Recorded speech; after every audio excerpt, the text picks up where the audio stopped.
بزرگوں نے فرمایا جو شخص ہر شب جمعہ اور جمعرات کی درمیانی رات یہ درود شریف پابندی سے کم از کم ایک مرتبہ پڑھے، موت کے وقت سرکار مدینہ صلی اللہ علیہ وسلم کی زیارت کرے گا، اور قبر میں داخل ہوتے وقت بھی یہاں تک کہ وہ دیکھے گا کہ سرکار مدینہ صلی اللہ علیہ وسلم اسے قبر میں اپنے رحمت بھرے ہاتھوں سے اتار رہے ہیں۔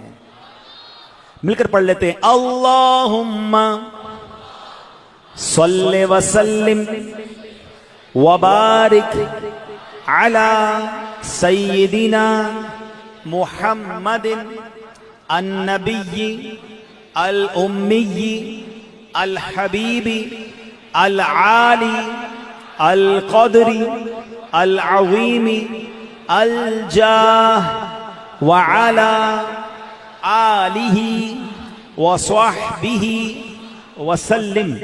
حضرت انس رضی اللہ تعالیٰ عنہ سے روایت ہے کہ تاجدار مدینہ صلی اللہ علیہ وسلم نے فرمایا جو شخص یہ درود پاک پڑھے، اگر کھڑا تھا تو بیٹھنے سے پہلے اور بیٹھا تھا تو کھڑے ہونے سے پہلے اس کے گناہ معاف کر دیے جائیں گے۔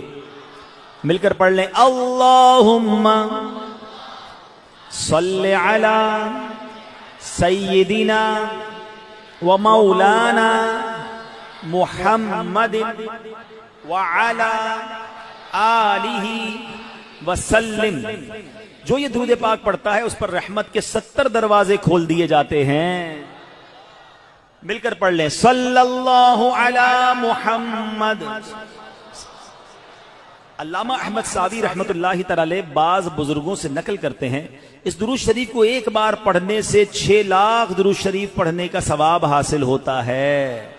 مل کر پڑھ لیں، اللہم صلی علی سیدنا محمد عدد ما فی علم اللہ صلاة دائمتا بدوام ملک اللہ۔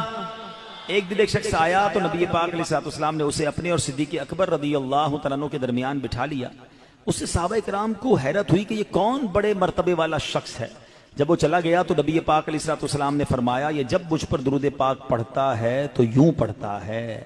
مل کر پڑھ لیں، اللہم صلی علی محمد کما تحب وترضى لہ۔ شافع امم صلی اللہ علیہ وسلم کا فرمان ہے جو شخص یوں درود پاک پڑھے اس کے لیے میری شفاعت واجب ہو جاتی ہے۔ اللہم صلی علی محمد وانزلہ المقعد